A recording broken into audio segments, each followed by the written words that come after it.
All right, Kiss Army, welcome to the KissFAQ podcast. Thank you for giving us your time today and letting us into your head.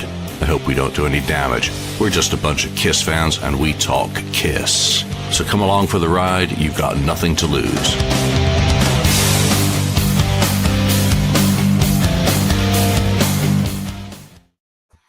All right, I love it when the intro kicks off and someone's talking, got something to say, and it cuts them off. Yeah. I got to get my kicks where I can. Welcome to the KissFAQ podcast. I'm host Julian Gill, got Daniel Weeze, Marcus Almighty, Mark, and the voice of reason, 69 Blizzard Ken with us, Max, Jason, Ronnie, Kiss Rocks 57. Thanks for joining us live, and thanks to anyone who's joining us live and staying silent.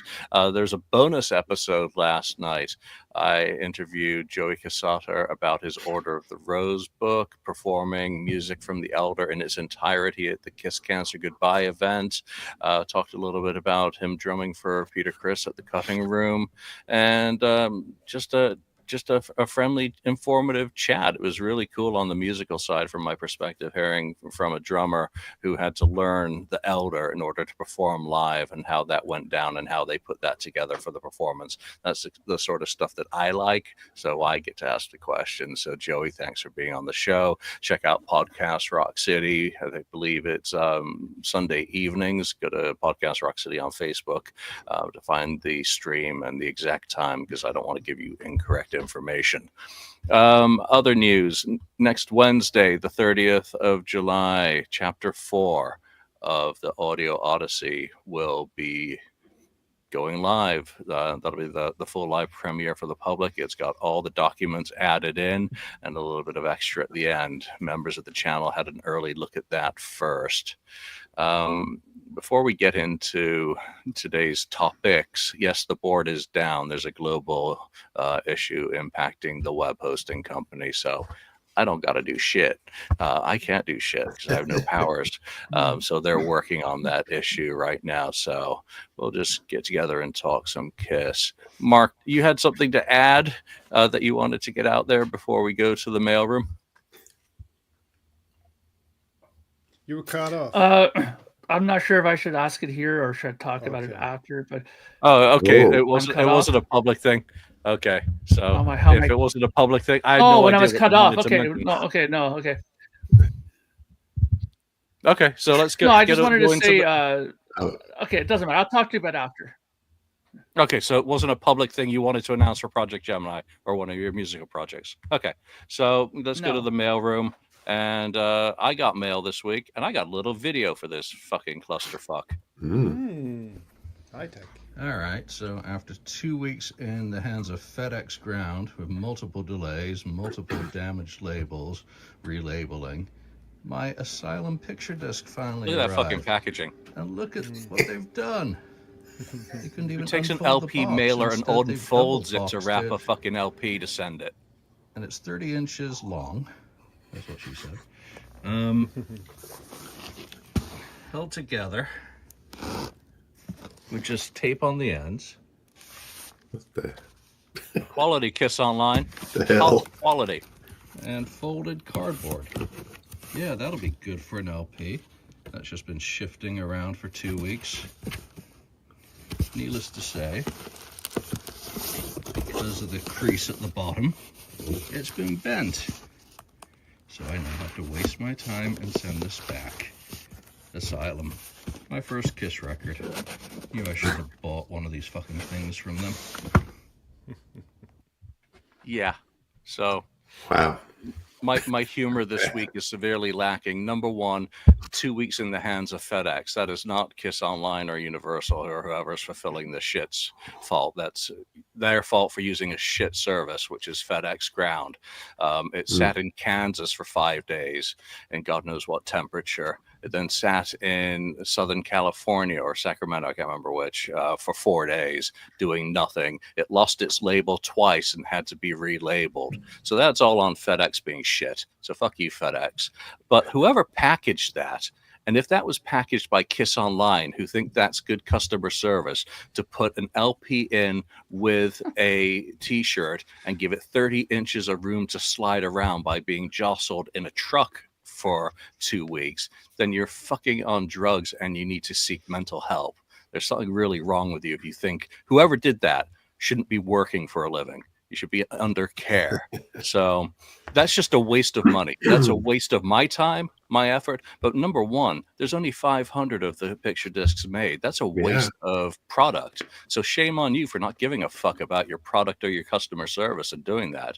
Now, if it was repackaged in transit, it doesn't appear to be, because that's a double mailer folded up around it. So I have no idea, but shame on them. And yeah, I'm annoyed because I don't buy many of these because everything I receive gets fucking damaged. So shame on me for being fooled again. So Ken, you got one that wasn't damaged. Yeah. What's funny is yours and mine, I think, were on the same track pretty much, I think, probably for delivery. But mine didn't come in the package that way like yours. Mine came in an actual regular mailer, LP mailer that was folded properly, I guess. So I had two different ones, but the one salt in the wound, Ken. This one here, the picture disc. So yeah, arrived in good shape. And the other thing I did too is, remember, I canceled the t-shirts right away after I ordered, so they didn't package any t-shirt with it. That may have changed the packaging a little bit. I don't know why, but yeah. So this one, yeah, turned out it's pretty cool. I don't know if you wanted to see the disc or not, but the disc is pretty cool. And the other one, of course, is the color. This one, I'll pull this one. That one's got embossed lettering, right?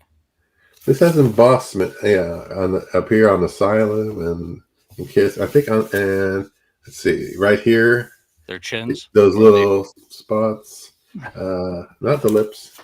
The back is actually the band is embossed. Actually, you can feel the band. Oh wow. We can feel the band. Anyway, it does come with. So yeah, I'll just show this one real quick because this is easier to get out. But this one has that weird kind of. That looks absolutely spectacular. I am impressed by crazy. Them coming up with that design. So, while I've just had a good rant about packaging, that looks fantastic. The picture disc packaging with the silver foil looked absolutely incredible. It looked good. Yeah, it does look good. Actually, I really like that. I like that. I just don't like my records folded in half. Oh, the other one has the double-sided poster. This one has a single. This one, except no imitations kind of thing. But the other one has this side has one side that's this, and then the other side like the album cover kind of. So anyway, yeah, it came out okay. So yeah, I got lucky. All right. You got lucky again. You got yours with no damage. But, well, you know what? No one died. Well, that certainly isn't the case for this week. This week has been a week of death, of all sorts. Hulk Hogan. It didn't click when I was talking to Joey on Thursday evening that he was wearing Thunder Lips from the Rocky movie on his t-shirt. Thunder Lips. It was only after someone else mentioned that. But of course, Ozzy passed on, and that's the real shocker this week. And it's really kind of hard to get one's head around a world without Ozzy. Chuck Mangione passed away, very famous for playing real music. Who else have I missed? Because it seems like every time we turn around, our generation's heroes are leaving. So the guy from the Cosby Show. Yeah, well, that was an accident. Jamal. Yeah. I can't remember his name, but I liked him as a character. Warner or something like that. You stay. What are you, Bilbo Baggins? Flash and you're gone, and you're back, and you're gone. So Ken, you had kind of come up with a topic for this week around Kiss's legacy. Why don't you explain kind of how we're framing that? And thank you, Max. George Koomans from Golden Earring, of course. It was more about with the death of Ozzy, and then there's another one last week that but a lot of people don't know, but probably know, it's Connie Francis. I know. She was late, like 50s, early 60s. Oh my goodness, Mark. Anyway, which, she had some, hit songs like Where the Boys Are and Stupid Cupid and some other stuff. But yeah, there's been a few, but with Ozzy, people start talking about, what is his legacy and how will he be remembered and that sort of thing. And people started, even on the board, comparing, Kiss to, what will happen, how will Kiss be remembered legacy wise, or they be remembered just for the makeup or the music, or or will they be remembered, as well as Ozzy, because Ozzy was really a worldwide thing too, but he had more success, if you think about it, with Black Sabbath, and then being able to go solo and have a great solo career. So I was just wondering, what will Kiss, when they're all gone and we're all gone, how will they be remembered? Will they be remembered? Or what is their actual legacy in the whole scheme of things? I know Paul Stanley has talked about legacy, not ruining the legacy and that sort of stuff. So, yeah, I think the last Madison Square Garden kind of ruined the legacy to a degree. But anyway, yeah, that's what I was kind of. I think to Kiss, legacy only matters as much as they can put it in the bank. They don't equate a legacy with emotion. They equate legacy with cash, and that's all that matters to them. For Gene and Paul, when I'm talking about Kiss, it's cash is king. Cash is all that matters. But I want to challenge your premise first. Just let's go around. Yeah. Is Ozzy a worldwide phenomena? One who's been held up on a pedestal by our generation of hard rock, heavy metal fans for decades. What's your perception of both Black Sabbath and Ozzy Osbourne solo? Daniel, let's go far up north and start with you. Yeah, I think Ozzy Osbourne, he made an impression on a lot of continents. Of course, in North America, but and since he's from England, it's big over there as well, and here as well in all of Europe. So I guess he made a name for himself all over the place. I don't think people know the names maybe of Tony Iommi and the other guys, Bill Ward and stuff. But Ozzy, I know, for example, I've had a lot of students named Ozzy, So people Really? over here, they name their children Ozzy, and that's after Ozzy Osbourne. Earlier on, they were called Zeb.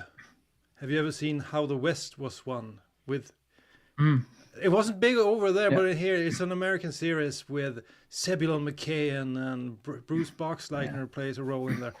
So people name their kids Zeb. Yeah. But now it's so I've had a lot of students called Ozzy, and that says it all. He was he broke through on not only in the heavy metal world, but in every sense of even old people and people who aren't into music know Ozzy Osbourne, and I think he had sort of a second career with that TV series he did. He was one of the first to make that type of series that really made an imprint on people, and so on the one hand, you have the musical career. Of course, he made a lot of hit records. On the other hand, I think he reached out to a lot of people through that series as well. People liked him. He was so likable, such a crazy old, crazy guy that you couldn't really hate on him. He was so lost. Screaming for his wife all the time, but still there was a lot of heart in. You could see he was a nice guy. He cared for his children. He cared for his woman, and so on. So So I think I don't know about Asia and stuff like that, but in America, South America, Europe, people know him. Yeah, I'll go back around after everyone's kind of given their thoughts, but I do want to know everyone's favorite Ozzy and Sabbath album or song. I know Ken didn't think we should do lists, but if you have one, name it. Love Mark, it. let's go to Canada. Okay. Yeah, so it's interesting with the whole Aussie thing. I mean, obviously, I think it is very much a generational thing as far as the knowledge of it. One of my friend's daughters, when she heard that Ozzy died, she was pretty upset, and I was actually surprised that she knew Ozzy. She didn't strike me as somebody who listened to that type of music, but she said something that I thought was kind of weird. Maybe it's not accurate, I don't think, but it was an interesting comment that she made. She goes that she thought that Ozzy was almost as popular as the Beatles in some aspects, which I thought was odd because the Beatles are such a worldwide known phenomenon. But, in a lot of ways, Ozzy was too. Like you said, a lot of people know who Ozzy is. Maybe they don't know who Tony Iommi is or Bill Ward is or Jakey Lee and those people, but they knew Ozzy. And, he got known, through a bunch of different ways. The Beatles took the sort of, popularity. They were like a new, band, a new kind of wave of music. And then Ozzy came in, did his stuff, but, he bit the head of a bat and did this stuff, like things that were like shocking that made him initially known and that stuck into people's head, like peeing at the Alamo and all this other stuff. But in the end, it made him a name. He was in the news all the time. No news is bad news, right? So I think that it helped him in that way. And of course, the television show thing was also extremely helpful. Anytime an artist or anybody does a television show, it immediately increases their fan base, I think, for sure. I mean, Gene did it a little bit later on with his show. Hogan did it with Hogan Knows Best. A bunch of people did it with those kind of television programs, So I think that it's interesting. I think that lots of people do know about Ozzy globally because of the things that he's done. And let's not forget, he did make some great records. And like you said, we'll go back around and ask everybody what their favorite stuff is. But he did. We can't forget that he did do some excellent records as well. Yeah, thanks, Mark. Great thoughts on that, especially around the TV show.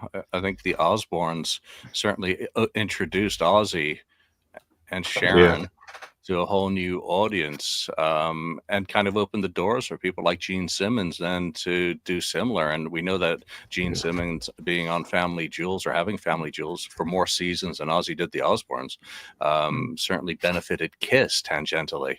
So TV was new media for these guys, and Ozzy was kind of the originator of heavy metal. At least I know there'd been other musical kind of shows like that. That certainly made a mark on popular culture. Ken, the American point of view, please, for Sabbath. Another mighty English or British group to conquer America. Yeah, you're welcome. I didn't, Black Sabbath. I didn't get into them early on. I actually, started listening to them later. After Kiss and everything else. Probably I didn't really start listening to them until after Ozzy went solo, to tell you the truth. I really didn't pay much attention to Black Sabbath back then. But then I went back and started listening to the music. I said, I missed out on some of this stuff. This stuff is pretty good. That early Black Sabbath stuff was really good. So they are, or were, I guess, a great band, obviously, and considered, maybe the heavy metal, the first heavy metal band or the creator of heavy metal. A lot of people say that, which may be true if you really think about it. I know there's other ones that plays pretty hard stuff before them. But Blue Cher, Steppenwolf. Yeah, there's a lot. There's a lot that can claim it. Yeah. So, there's so many. It's a big argument between people on that one. But Black Sabbath was a great band. Of course, they went through a lot of changes, kind of like Kiss in a way. They went through some changes over the years, but and they kind of came back around and finished it with the original members on stage a couple of weeks ago, which Kiss could have done that, maybe.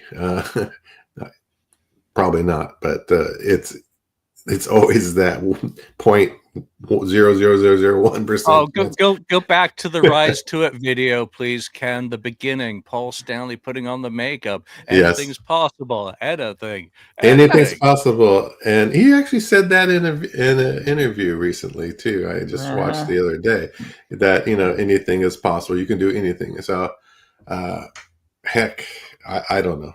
So, but Black Sabbath, yeah, great band. I couldn't even pick a song. I don't know if you want me to pick a song, but I'm gonna just say the first album. I think is fantastic, especially side one. Jesus, can't go wrong.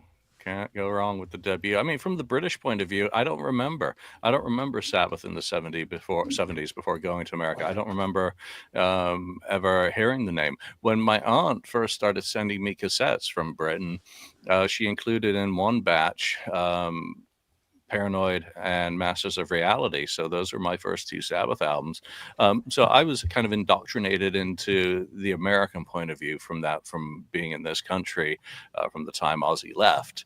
So I remember the Randy Rhoads era and all the excitement around that with my age group. But for me, I didn't really ever get deeply into Sabbath. I like stuff. I'll just talk about some of the stuff that I love. I mean, Ozzy solo. I've still got, this Indonesian bootleg. It's one of the only remaining ones that I have, which is it's just an audio rip of the Ultimate Ozzy cassette. That's been sitting on my shelf there for years. I love the Ultimate Sin. Now, if the Ultimate Sin had the production and performance sonics of Bark at the Moon, it would have been a home run for me. But favorite Sabbath song is Sabbath Bloody Sabbath. And I'm sticking to the original Sabbath because I could talk about Headless Cross all day long. But that would be my favorite. My favorite album would probably be Master of Reality, just because it was one of the first two that I got, and I always loved Sweet Leaf and the coughing. Just resonated with me. As for Ozzy, I enjoyed Ozzy solo up until No Rest for the Wicked, and I bagged on him when we were talking about the Ozzy tribute, the Sabbath tribute, and Zakk Wylde and his pinch harmonics. I just never cared for his style of guitar playing. I don't care how good he is. I don't care how manly people find him. When I heard that guitar playing, it did nothing for me. I liked the kind of LA school of rock that Jake E. Lee was a part of. I liked the neoclassical, not over the top playing of Randy Rhoads, because I was a big fan of Original Quiet Riot and those LPs and his playing on them. So Ozzy solo, what is my favorite song? Over the Mountain. That's a good one. Yeah. But again, there's a shit ton to pick from. Daniel, favorites? Headless Cross. Isn't that Tony Martin on? Yeah, it's Tony Martin. I love that album. Okay. Yeah, the title. And Cozy Powell on drums. Yeah. Let's see. Favorite songs. Well, you can't go wrong with early Sabbath. Children of the Grave. Fantastic riff. Fantastic song. One of my favorite. Sabbath, Bloody Sabbath is up there as well. Electric Funeral, cool song. So there's loads of them. But for me, I actually got into Sabbath a bit more in the 90s with that Dehumanizer album with Ronnie James Dio back Yes. on vocals. So I like that one. And then I, worked my way back and found the originals. But there's loads of cool stuff on the early Sabbath albums. When it comes to Ozzy Osbourne as a solo artist, I never really got into him. But I have to go with... It's a kind of a lame choice, but it's such a cool track, Crazy Train. That's my pick with Ozzy Osbourne. Not lame at all. Talking about the early 90s in Europe, TV Crimes was everywhere in play at the time. So that Dehumanizer album actually bats above its weight for me personally, too. Mark? But real quick, the theme on that album is so it's about computers taking over, people getting hooked up. So I think you can listen to that album and say like, they had a point. Yeah. Yep. Well, for me, Sabbath was very huge for me, impactful. I did a recent Ozzy tribute video on my YouTube channel where I played some riffs and did some stuff on there. Sabbath was big for me. I mean, Rush is still my favorite band, period. But Black Sabbath and Tony Iommi was the reason why I started playing guitar, and was one of the first things I got into heavily learning. And I remember pulling my hair out trying to figure out why the fuck I can't play Children of the Grave like it is on the album. And then I realized that they were down tuned to C sharp during that album. It's like, now it all makes sense to me. So, favorite Black Sabbath album always has been, always will be Sabbath Bloody Sabbath. It's a 10 out of 10. There's not a single bad song on that album, beginning to end. The fact that Rick Wakeman also plays on it as well is a bonus point for me. As Chris pointed out, yes, I am pleased that Rick Wakeman's on there. Incredible stuff. Just incredible guitar playing and technique on that stuff. And if you want to get into Sabbath deep, like how I did, there's a great book by Martin Popoff here about Black Sabbath and their whole history, right up to the reunion in the 2000s. And again, my favorite Sabbath album with Ozzy is Sabbath Bloody Sabbath. My favorite overall Sabbath album is not even one with Ozzy. I think my favorite album overall has got to be Heaven and Hell. I think it's still my favorite Black Sabbath album ever. But going to solo Ozzy, I did get into it right away. I mean, being a young 18-year-old kid who heard Randy Rhoads the first time, I was like, wow, what the hell is this? And it totally took me aback. And I, got the book. I got tribute for Christmas from my older sister, Jane. And I was locked away in my room learning stuff. I found a tablature book and went through it note to note to note and learned pretty much how to play all of side A and side 2. I could play along with it on the stereo with my guitar. So I was that into it. I loved it. Favorite Ozzy Osbourne solo song easily is Mr. Crowley. Always has been, always will be. Some great rhythm playing, some great songwriting. The solos in that, incredible. Great guitar solos from Randy Rhoads on that song. I was into Ozzy well up into about, I think Osmosis is where I kind of checked out. No More Tears is an incredibly good record. Much better than I would have expected. I was not a big fan of No Rest for the Wicked like Julian. I didn't think too much of it, but I think that when those producer John Barron and Purdell, those two guys, when they came in, I think they really cleaned up stuff for Ozzy and gave him a really fantastic overall sound of the band. They had Bob Daisley back writing stuff. Randy Castillo was in top form, and Jakey Lee did a good job. Jakey Lee. Zakk Wylde did a great job in that. But my favorite solo album from Ozzy is Ultimate Sin. Jakey Lee is my favorite Ozzy solo guitar player. Incredible. Underrated, incredibly underrated. I mean, the Ultimate Sin, the only reason why I got on your back there, Julian, about that, your comment that you made is that I always thought Bark at the Moon was extremely thin sounding. I thought his guitar didn't sound that great. I thought it sounded better with Nevison. Sure, there's still problems with the Nevison production as well, but I thought that the songs on Ultimate Sin are just incredibly perfect. Like, there's not a bad song on that album, in my opinion. So I've always loved Ultimate Sin. That is my favorite solo. Well, think album. about it. Ultimate Sin and Crazy Nights, both produced by Ron Nevison around the same time. Which one of those still sounds good to this day? I'm going to say Ultimate Sin still sounds easily, sounds valid, whereas Crazy Nights I think still sounds great, but it sounds dated. It sounds like an album that could only have been made in the 1980s to a certain extent, because just of those little embellishments and production touches that he puts on that material. All right, this is a kid podcast, but it's impossible not to talk about Ozzy in a week that he passed on, particularly with Kiss having opened for Ozzy for a few dates in 1975 during the tail end of the Dress to Kill tour in August, I believe. They did at least one. I think the Syracuse date was bumped till December or later, and then they did during the Alive tour, they did a opening slot still for Sabbath. We got a great quote from Geezer for the new Ace book. So that was that'll be I'm glad we have it, just because the legacy of Kiss is complex. It's like an onion. It's got multiple layers. of our emotions and then the reality of Kiss. I've already kind of come in hard with the baseball bat saying that Kiss is only about the money, and that's the only value that their legacy has for some of the members. But do you think that is true? Do you think all of us are going to go at some point? You know, these musicians that have been part of the soundtrack to our lives, does that value become less after they go, or does it become magnified, or does it just naturally start to wither away? Look at the Beatles. The Beatles have been gone since 1970.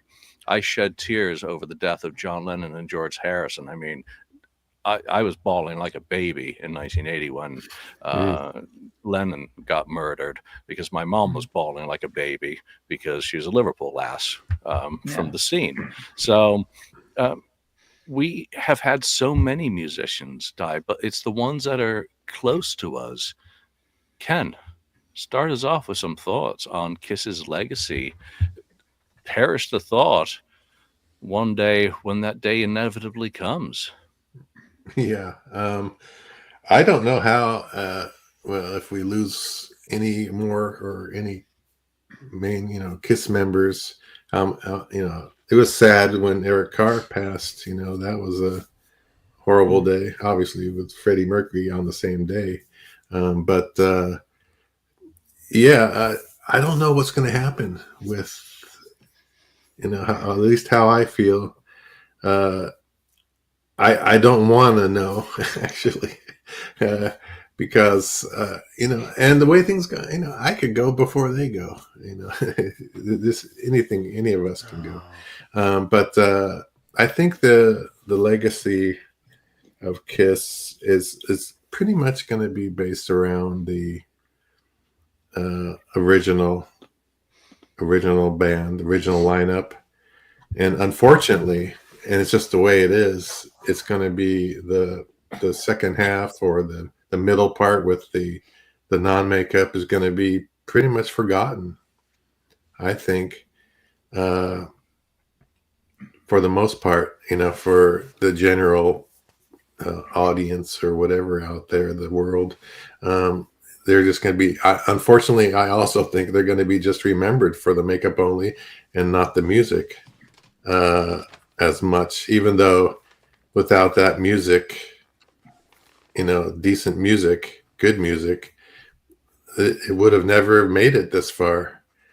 So I don't know. It's really tough, but for me, even though just one of them being gone, or any of them, it's going to be a tough day to take, and whether it's going to, once everyone's gone, how will Kiss move on as far as their legacy? I don't know if it's going to get bigger or not down the road.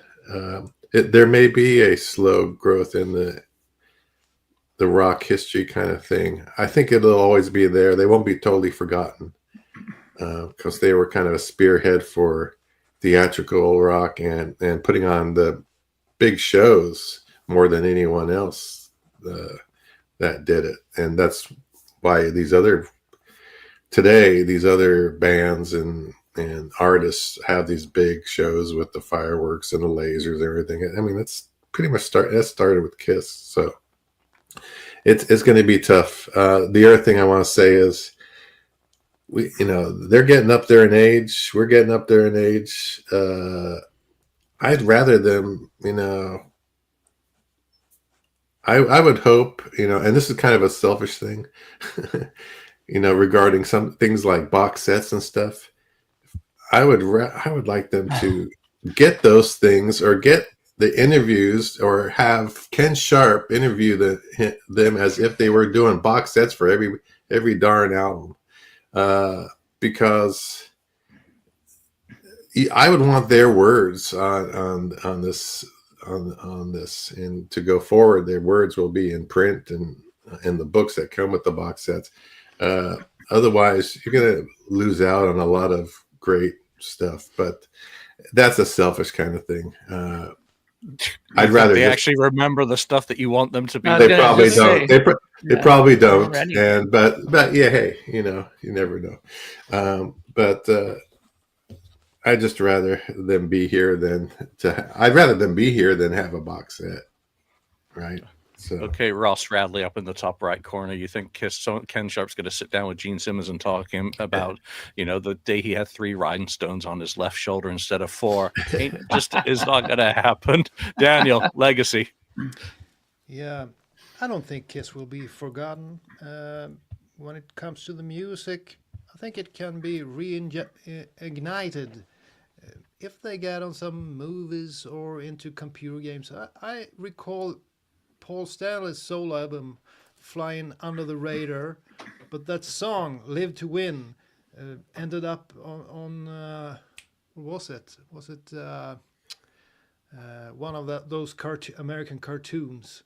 And it exploded. And if you look at Spotify, for example, that song has millions, or at least over 1 million listens, while the other stuff from that album has next to nothing.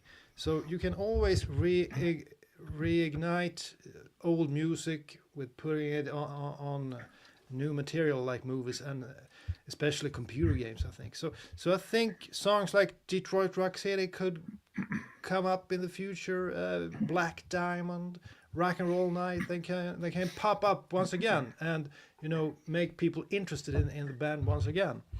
Who knows what the future holds? South Park, yes, thank you. The makeup, of course, they will be remembered for the makeup as pioneers. Even though Alice Cooper was a bit earlier, I think Kiss will be more recognized as the ones who did it, all the way with secret identities and stuff like that. Your mind gets blown when you find out that you can still do the Kiss thing like Ghost did, just like a decade back, hidden identities, and it still works.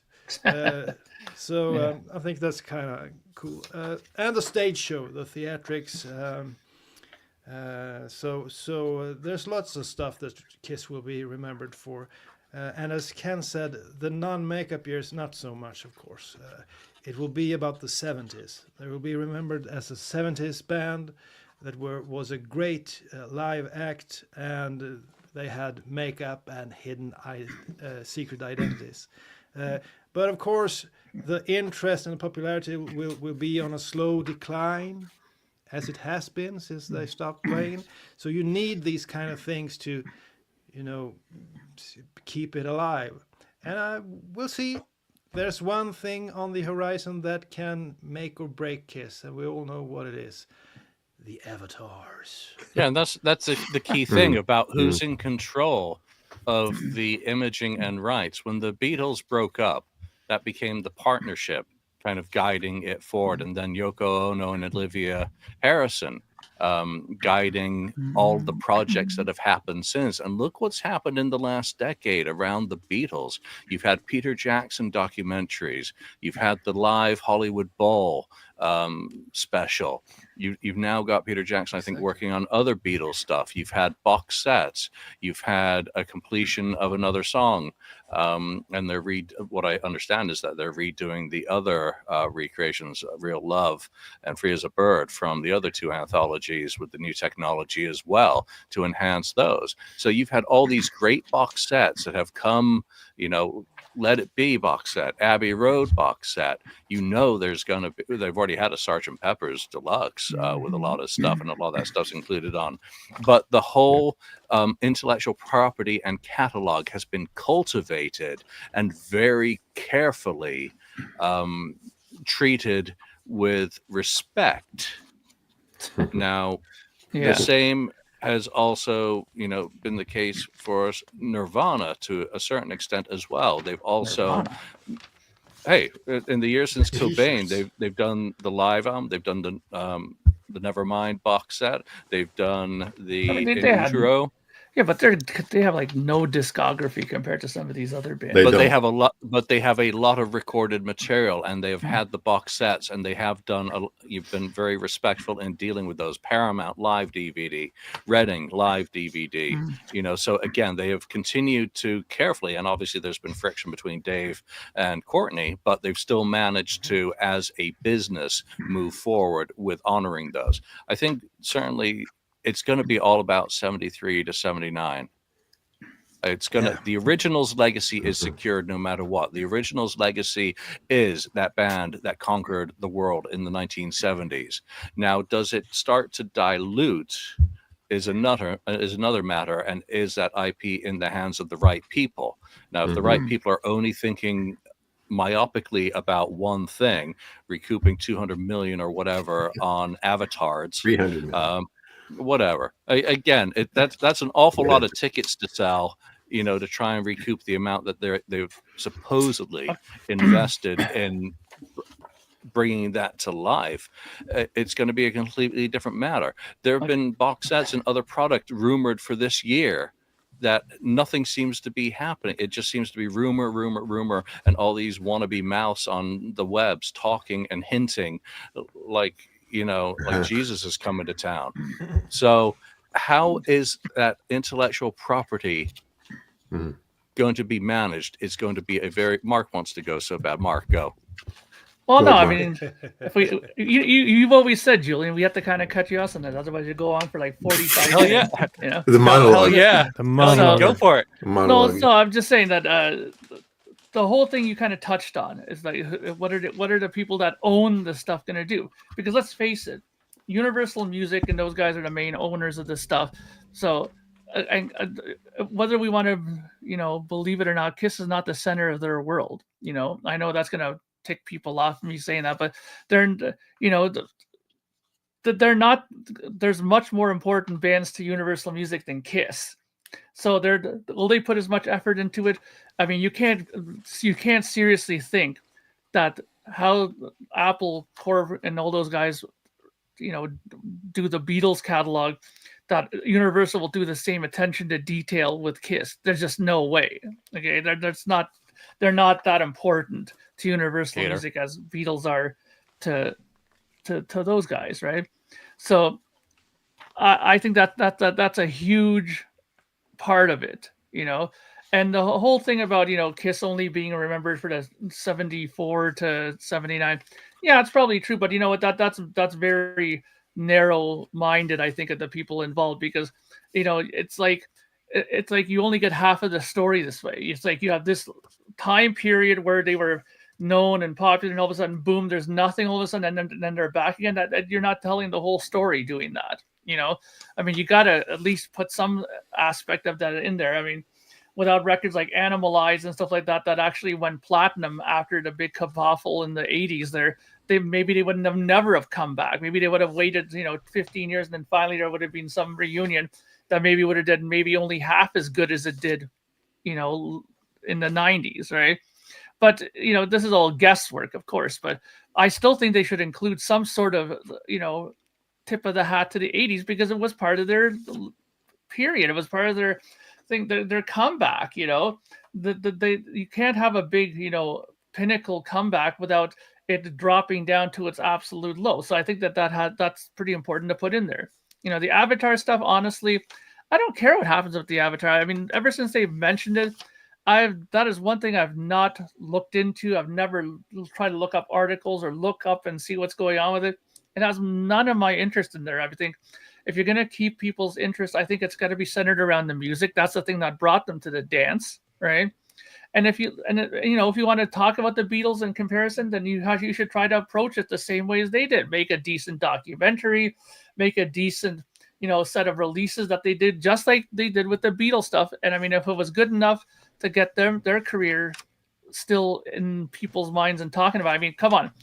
Anytime you hear something like there's a possibility of a Rubber Soul box set, people lose their minds on the internet about it. Oh my God, this is incredible. But, you know, we're now unfortunately being given that carrot so many times. Oh, there's going to be a Dress to Kill box, that now we're kind of like, I'll believe it when I see it now, because we've been waiting so long for some of these things that sometimes now the excitement is gone. I'll be more than happy if there's an Alive box that comes out, this one that Gene's talking about.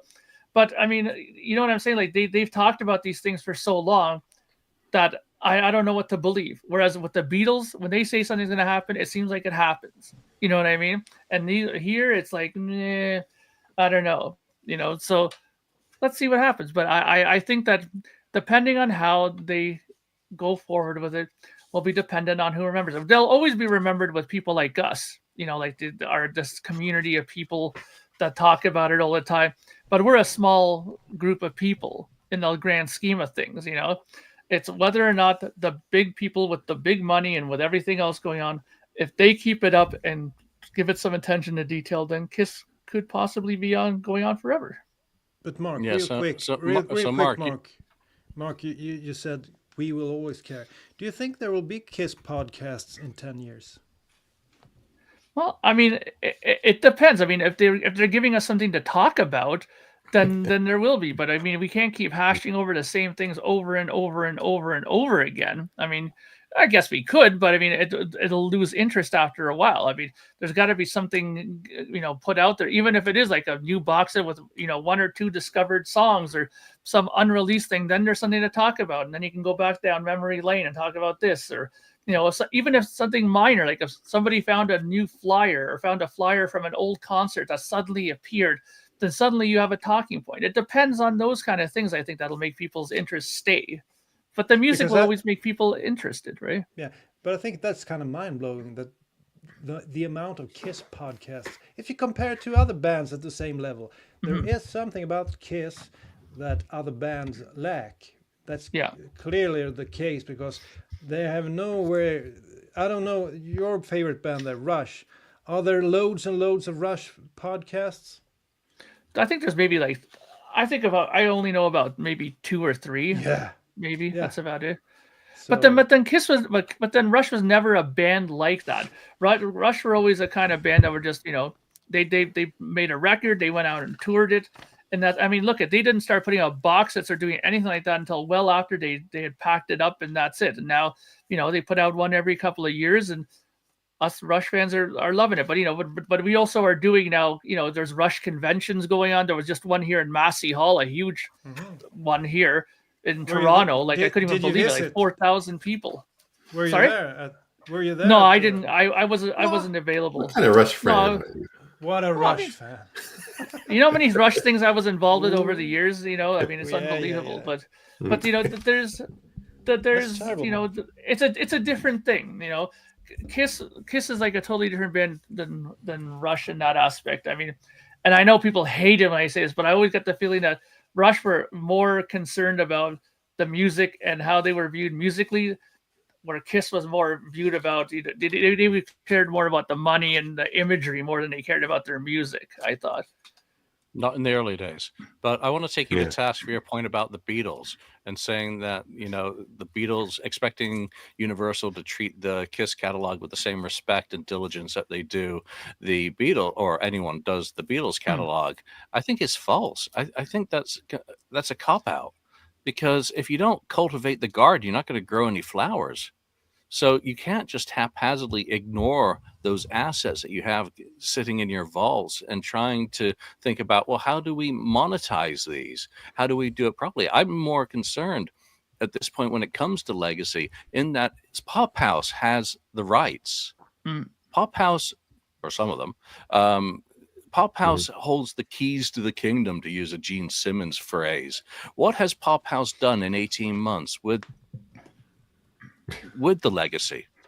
There's not a lot to show for it so far. Yeah. There's a lot of talk. There's a lot of half-complete ideas. Well, no, the Golden Strutter disc would have started before Pop House came into the picture. Okay. So we got to be careful about what we actually blame Pop House or congratulate them for, because they will have inherited things. They will have inherited messes. They will have inherited things in process, things being conceptualized, and then they're given the keys to the car to drive. But is all their focus simply going to be on the avatars, or is it also going to be around, I think we've heard some news on the biopic or whatever it is this week. So we know that they are working on some things, but so far it seems that they were so hobbled in taking control of that property that I think it's going to have a knock-on effect for many years. I am of the mind that Kiss, while I love them to pieces, and I've just spent the morning transcribing a contract so that I can do shit with it, is actually just a super big cult band. We've seen it on the sales of box sets. We've seen it on the sales of reissues like Destroyer Resurrected. The sales have seldom been there to back up the hype from the Kool-Aid that we drink. So what does a property holder do with that when suddenly you find out that it's more smoke and mirrors and hype than reality? That's always been like that with Kiss, though, don't you think? They've always been one of those making us look bigger than we actually are in the grand scheme of things, I mean, I don't think now I'm kind of confused because I don't think I was disagreeing with you so much. I mean, I'm just saying that I think that if Kiss wants to be remembered like a band like the Beatles, I think that the people who own their rights need to take it more seriously. I mean, like you said, there's lots of stuff that they have in their vault, but will they see the value of that? You know what I mean? And use it to their advantage. I mean, Pop, like you said, Pop House didn't do very much so far. I'm not giving up on them completely yet, but who knows what, do they know what they got into? Like you said, there's a lot of smoke and mirrors. Are they now shocked that what they got into is not what they thought they were going to get into?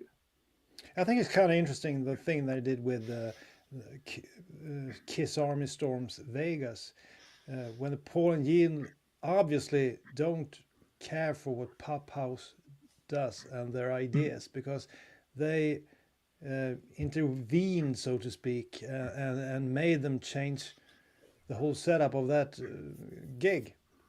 So I think that shows that Gene and Paul still cares about the band. They still want, or the brand, so to speak, and they may not agree with Pop House ideas. So I think you have a conflict there, and that's a problem. It's hard to steer the ship when you have someone screaming from the side, "Oh, turn left! I want to turn right. Turn left!" So I think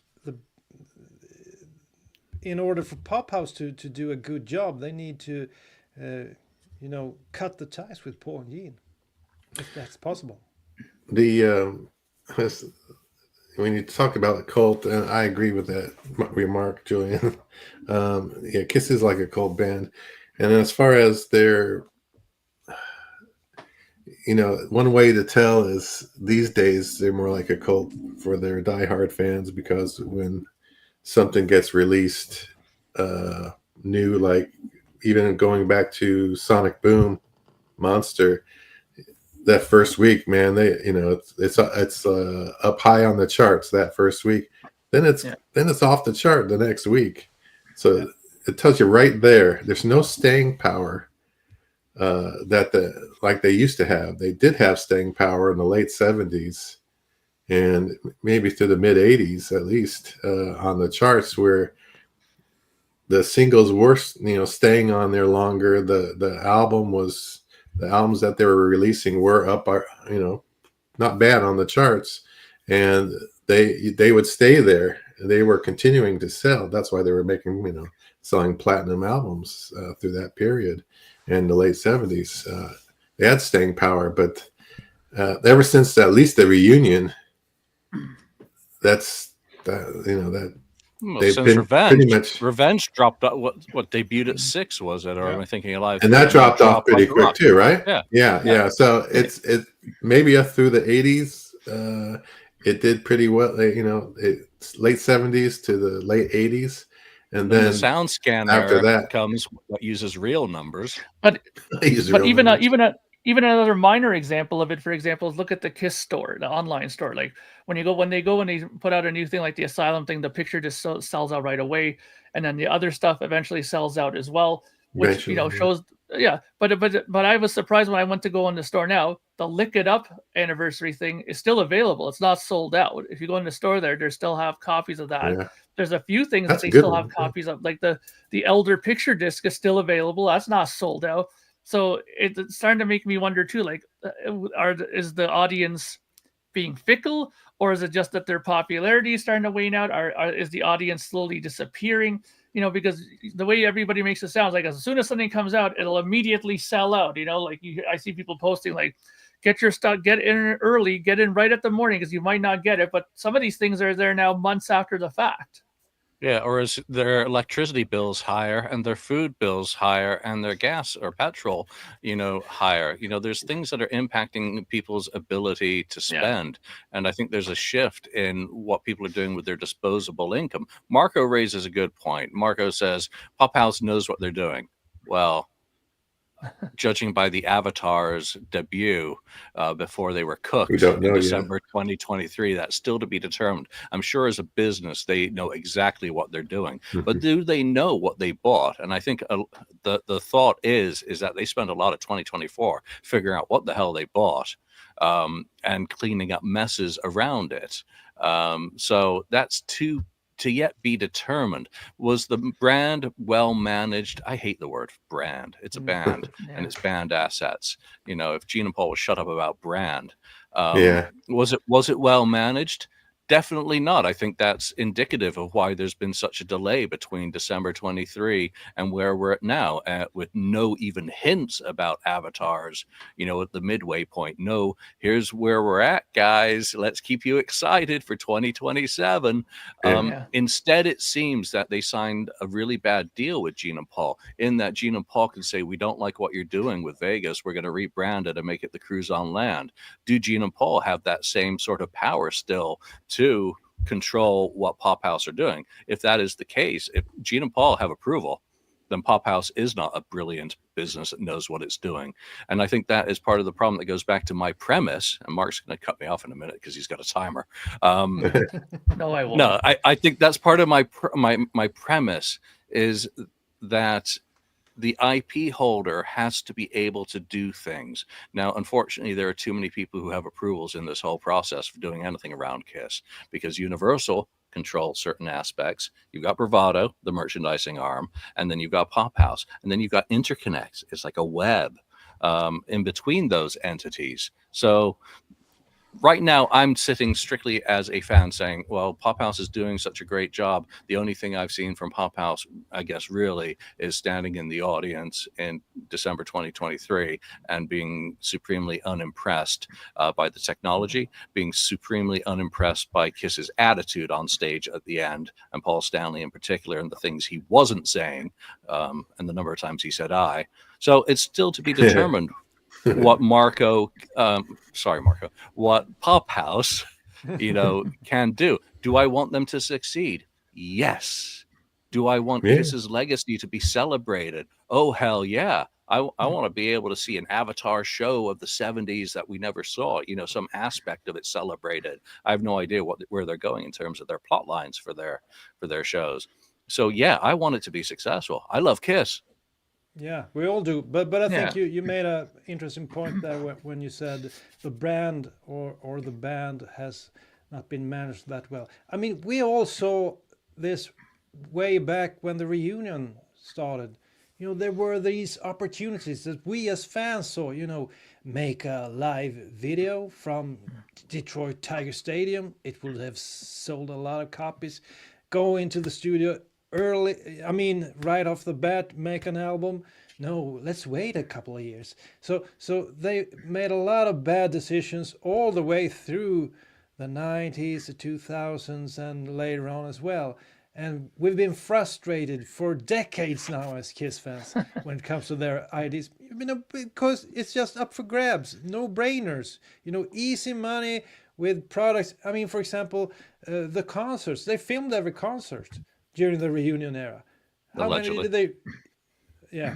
How many did they? You can always add that when you talk about Kiss, allegedly. Yeah. So they didn't release anything after the Second Coming. So they've made mistakes. It seems like as they don't see it the same way as the fans. They can't see the opportunities somehow. The funny thing is what the one comment that Marco made here that I found sort of disturbing is he said the problem is that KISS doesn't know their history, so they are now hiring professionals. How can they not know their own history? The problem is they know their history, but they just tried you to believe something different than what it actually is. They're trying to make it seem more successful and fantastical than maybe some of it actually was. I mean, come on. If you don't know your own history, then either you're just something's wrong, upstairs in the coconut there, or you're just lying, because there's how can you not know your own history? That just doesn't make any sense to me. Well, look at the efforts that they're making to be revisionist. They continue to try and denigrate Beth. They continue to try and erase it, to minimize it, to completely remove it and its importance in the role. They're always bashing on Peter and Ace. Gene and Paul are trying. The victors write the history. That's the way of the world. Yeah. And Peter fell by the wayside in 1980 and went his own way, and Ace fell by the wayside and went his way. After that, it's the Gene and Paul show. But the Gene and Paul show is not that their truth is the truth. I had a conversation again with a manager of a very famous rock band this week, actually, where we spoke about the Rashomon effect, which is, of course, the Japanese movie from, I think, the 50s, where a single scene is recounted by 10 different people, and they have completely different versions of the story, and it is so true. I mean, it's like 12 Angry Men or whatever it was, the jury's perception of the evidence in the trial. That what is truth, so there is truth, and there is historically verifiable fact, which is what I love about KISS history documents, interviews that are contemporaneous when I'm writing stuff, versus we have to minimize these people to make ourselves bigger, to make our role in the story even bigger. But yet when I put on Largo 1975 to watch, that is the legacy of KISS to me. That is the power, the dynamics, the hunger. It's not Paul Stanley's awesome. It's not, oh, look at Gene Simmons, he's amazing. Look at Ace, or look at Peter. It's like, holy crap, that is KISS. That is powerful. I love this feeling that I'm getting listening to this music. And they've spent so long trying to make it all about certain aspects of the history rather than trying to be honest narrators of the challenges both for themselves and others, that it's just now impossible to kind of honor that legacy. Yeah, I'm afraid that Pop House this is what worries me, is Pop House is gonna Marvelize or comic kind of thing, treat KISS as a comic and not as real, for Humans. Even in the creation of the avatars, I just worry that it's going to be an adventure, and you can see KISS flying, Gene Simmons flying around, and Paul Stanley's eyes beam, and it's going to be like outer space, and all this stuff's happening while the music is playing. And then maybe they'll have some flame pots within the little stadium and feel the heat. But that's not KISS, the real KISS is the real likeness, the real in their heyday, the real likeness, them playing guitars on stage. If they can recreate that original band, that would work for me. Now, I don't know if they want to say, oh, they're going to make it comical for the kids or upcoming kids, but that's a total different thing. That just changes KISS. That's not the real KISS. If that's where they're going, I don't know what they're doing. I have no idea, because they don't tell us any updates or anything, like you said, Jillian. Why don't we get any updates on how things are going? We got a year and a half or a little bit less than a year and a half to get to 2027. That time's going to go quick. So what the hell's going on? As far as the Avatar thing, or are they changing their mind on how that's going? Maybe they've changed their mind. Didn't a lead guy leave Pop House? One of the person, he's gone at the end of the year. So So yeah. So how does that change things in the whole scheme of things? So anyway, you know what the funny thing is? Sorry, I'll just make this quick. Marco said, "Who would buy Kiss if Pop House had?" You know, the smart thing would have been, you know, and let me give you a quick example. Is look at a band like Metallica. They get their stuff back. Okay, they contractually were able to get their music back, and now they are in control of it. And now their career has been so much better. They've been doing great things, putting out stuff. You know, their career is like a marvel now compared to how it was. You know, if Kiss, you know, didn't have their sort of attitude on things, the best thing for Kiss to do is to buy all their stuff back. But they don't think the same way. I don't think as bands like they don't spend their own they don't money. Want to spend any money, $1. Yeah, but see, that's the thing. Metallica took a chance and did it. Now they have their control of everything and they risk their own stuff. But look at how good it's going with them. You know, they know what they are, they know what their strength is, and they know what their audience wants. And bam. And then, you know, Kiss just doesn't seem to, you know, I don't know. I think they got hooked on all these other bands and artists who were selling their properties, but none of those people had their same properties. Elton John's catalog, David Bowie's catalog, Bruce Springsteen's isn't the same as Kiss. Kiss is a very complex property, you know, so it's a very messed up one as well when you think of all the different rights holders involved and how things have moved around over the years and been sold and resold or never purchased in the first place, and they think they own them. So it's a mess in terms of doing it. And Marco, again, you're throwing a lot of great thoughts into this. You know, who would have bought Kiss otherwise? No one. But I also think that I don't know whether it's because I'm old and I'm not the market for what Pop House is doing. I fear what Kiss said. I fear them just turning what is the legacy into a superheroes and a badly done one. Now, when I say badly done one, I mean that I don't like it. Not technically good, not amazing in terms of its technical components. Trying to be that Marvel type property with crappy ideas, because out of all those kind of movies and that we're seeing these days, I'm not seeing any real exciting story ideas anymore. I'm not seeing any very outside the box thinking. It's just redos and reboots of the same shit over and over. It's like Groundhog Day in Hollywood and in the visual media. You know, they've rebooted Spider-Man how many times? Superman's just been rebooted. You know, I don't watch any of that shit because I've already bought a ticket once. I don't need to see some other cookie in a movie or some other actor just for the sake of it. They need to have more than just a single focus on the avatars. The avatars the avatars are amazing. The avatars are amazing. There has to be more in order to keep that legacy thriving, to have a foundation to build on. And I'm very worried about that legacy. I want Pop House to be successful. I want the legacy to be celebrated, but I don't want it to be abused. I don't want to see things that are out of context. I don't want to see revisionism.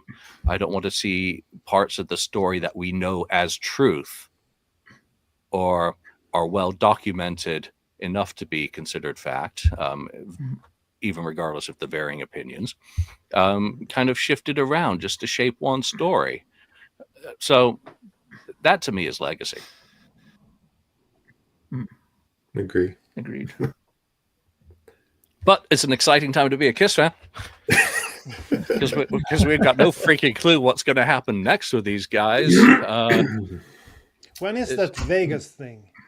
November. Okay. Middle of November. So, that'll be interesting to see how that turns out. Yeah, I still think there's things that they could do around that. I think, again, I've kind of pontificated on that previously. I don't know whether Pop House had it, or whoever had it wrong the first time around before Gene and Paul disliked it and needed to take control. But I don't think its rollout was good. And I don't think the rollout of the avatars was good. So it's more about rollout, less about problems with the concept. So I'm open. I'm open-minded about seeing these things. I can't wait to hear from attendees in Las Vegas in November. I know there's a lot of friends and fans who are excited about that. They can't wait to, you know what, see each other. That's one of the primary drivers. It's about the fan community much more in some ways than it is going to be about seeing yet another acoustic set from Kiss. Or the same guests. And now they do have some different guests who are going to be very exciting. Again, Bob Ezra in an event, that is very exciting. If the fans get to do a Q&A with him and ask him the questions that they have around the 3 albums that he produced, then everyone except Mark's going to be happy. You can have Bob Ezrin sign the Odyssey book. Yeah, I don't think that's a good idea, but there we go. You know, and then there'll be other panels, which will be very exciting as well. So I can't wait to hear from those events. I hope Mike Brun's there, and I hope he's recording, because I want to be able to watch, you know, after the fact. Yeah. But Julian, aren't you going to be next doors with a book signing thing? Oh no, I'm not going to Vegas under any circumstances. Why? This is a Kiss event. Yeah, I don't need to bump a car. No. But down the block, you rent a place and you bring Ace there and you sign the book. Book's not done. That's too tight a timeline to. Yeah, that's way too tight a timeline to. Don't push him. No. Oh wow! So it's pushed back to 2026 now. No, we're not pushed back to anything because we don't have a date. We have a when it's done. So we've got sections in copy editing. We've had sections. The first sections through Malimo are back from copy editing. They've all been handed to the designer. I just got some great. We had to do some advanced photo licensing to get high res for some of the pre-Kiss sections this week, and they're absolutely fantastic. I love how they can be used. I know that'll be for the designer to figure out. So all that's with the designer, but design takes time, as does finalizing and working through that process, you know, to get the visuals going. Got a copy editors on holiday, but we have the Kiss section, the first Kiss section's out at the moment. Just gotten the 78 section back as well. So, you know, it's progressing, but it's got to look good. And this is official product. It's a whole different kind of operating guides. This is an Odyssey. I still take heat for the typos in that book because I actually ran Odyssey through my local AI. Okay. And it spat it back out because I have to go through it and clean up all the grammar before I can feed it in, because AI takes garbage in and it's going to spit garbage out unless you really massage all of the stuff that you're feeding it. So you know, Ace book will be done when it's done, and the designer has to be happy with it. Ken and I have to be happy with it. Ace has to be happy with it before we even advertise it for sale. So there, you got the update that you probably wanted. Yes. Julian gives updates, but Pop House does not. So why would they need to? You know, again, Pop House is a completely different thing. You know. Well, when we're talking about books, Max is mentioning War Machine. What's the update on your book, War Machine?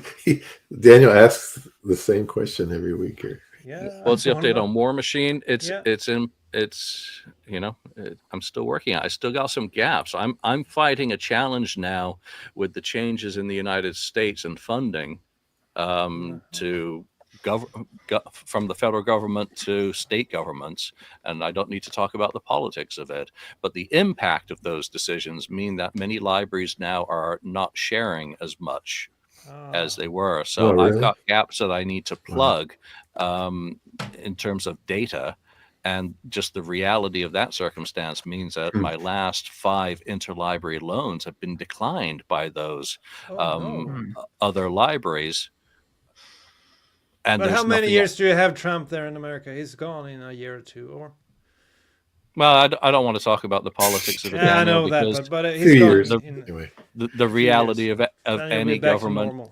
Yeah. No, there won't be back to normal. There's no normal. Systemic and fundamental changes have been made to the system. So if the voters decide that they want to change those in the future, you can't just flip a switch back on and the libraries automatically have money. So again, I work at it from a research point of view, Mm. and I can't get shit I need for research. It means I'll have to do road trips. Now, do I want to do a road trip to Amarillo? Hell no. Just for Amarillo, one date. No, Yeah. it's like, what's the return on investment for doing that road Yeah. trip? When I went to New England for the Aerosmith book, I was going to multiple places, multiple libraries, who wouldn't share their film, by the way. That's why I had to go. And doing all of that research in person. And then I did all the sites that was kind of like my holiday to go up to Santa Fe, go up to, see the barn before it burned down and go stand on the stages. So I can't do that with Amarillo. I can't do that with places in Mississippi, which I really wouldn't want to go to anyway, or Louisiana, because it's just one date. It's not worth it. Now, if I can get the microfilm sent in and do it in San Francisco. So no one wants to hear about it, Daniel. It's still in progress. It's 90% there. There's some narratives to write, but again, I have to learn from the mistakes that I made on projects like Odyssey, Of course. with some of the proofing, and some of the other mistakes that I've made around these projects, in order to make all projects going forward better. Again, that's what life course, is, of learning course. from things that could be better. But real quick, Yeah. Julian, we talked about Kiss being so popular. There's loads of Kiss podcasts still to this day.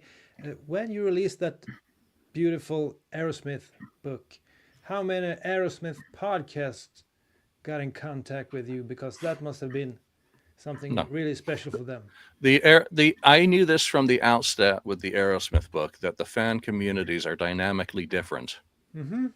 And you'll see that on Aerosmith Facebook pages, that there aren't people pulling out Aerosmith contracts to fixate over. They're basically just posting pictures of Steven and gushing over them. It's a very, very different community. I did the Aerosmith on tour book as a passion piece that I wanted to apply kind of what I've done with mine and Kurt and Jeff did with Kiss Alive Forever to Aerosmith, another band that I love with a similarly interesting history and lots of negative reviews that they got, and they laughed all the way to the bank in terms of their success. So those books were a bomb, complete duds. The first one did okay. The second one was I never thought the Geffen era would be dead on arrival. I couldn't get any press, couldn't get anything picked up. At least for the first book, I got on like Universal's page and on Yahoo, on everything. The other one, it was just like, boom. That's interesting. Not the same rabid kind of fan. No. As a Kiss fan. Hell no. I mean, there are collectors just as hardcore as we are in terms of demos, unreleased stuff. But look at Aerosmith as well as a legacy act. Look what they've done since Steven's voice blew up, and how they haven't done much with their catalog, even though we know they've been scanning and transferring all of the assets at Iron Mountain, and organizing it. And even things that one would have expected, celebrating their 50th anniversary with a super deluxe of the debut album. Nothing came of that. The same shit from Universal, in essence. And I say shit because I don't like it. I think it's great quality. Good book. This is a great book. All they've done for their albums is, just the same vinyl pressings that we get. I'm not worrying about Marco. I'm not worrying about anyone's legacy. Kiss's legacy is secure musically. Alive, Destroyer, Rock and Roll Over, Love Gun, Alive 2. Aerosmith's legacy is secure. It's more secure because they've had two successful careers, one in the 70s and one in the 80s, 90s. Yeah. So I'm not worried about that. I'm worried about how it's marketed and how it's manipulated and how it's changed, transformed. That's all.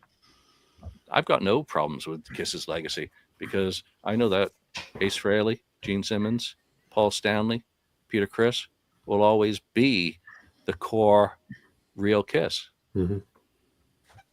Just as much as Joey, Joe, Brad, Yep. Oh yeah, Steven. And Tom, are going to be Aerosmith.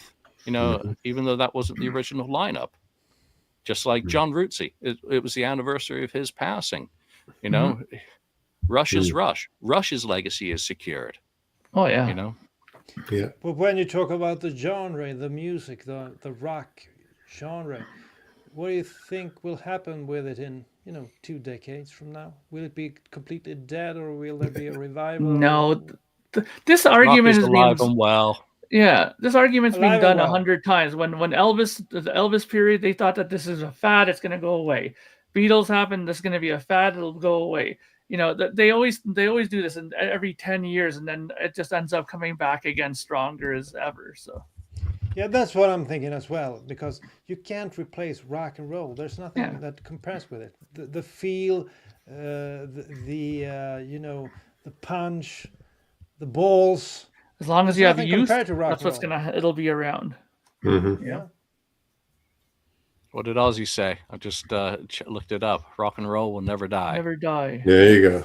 Legends never die. There you go. All right. That's it. That's the show for this week. That was a fun conversation. It's impossible when things like Ozzy passing happen to not talk about it. You know, Connie Francis. Yeah, look up her life story as well for another, artist who died horribly, horribly raped in 1974. Essentially ending her career from the trauma of that. I did not know that. I only knew the songs that were part of the soundtrack. Look at Ozzy, what he survived in terms of abuse, biting the heads off doves and bats. Go and watch the Osbournes another time. It's pretty fun still to this day. So rock and roll is fine. Rock and roll will change, but we'll always just be a just push play away from a happy memory with any album or artist that we love. That's the only good thing I could say about just push play is how it is very, very true. So I'm going to go just push play on the Ultimate Ozzy. Go watch that video. But for now, thank you for joining us. Thank you for chiming in with all your comments. What was Marco's last comment? You're damn right we are, and thank goodness we are. Yeah, we are. Some very fun stuff. All right, that's it. From Mark, Ken, Daniel, and myself, thanks for joining us. We'll see you next time.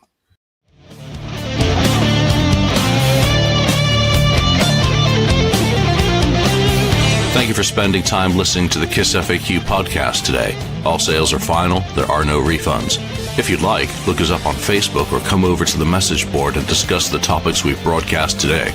Don't forget to hit subscribe wherever you've listened to this show, and a like would very much be appreciated. We hope you'll join us again, but until then, remember, life's a radio. Turn it up to 10.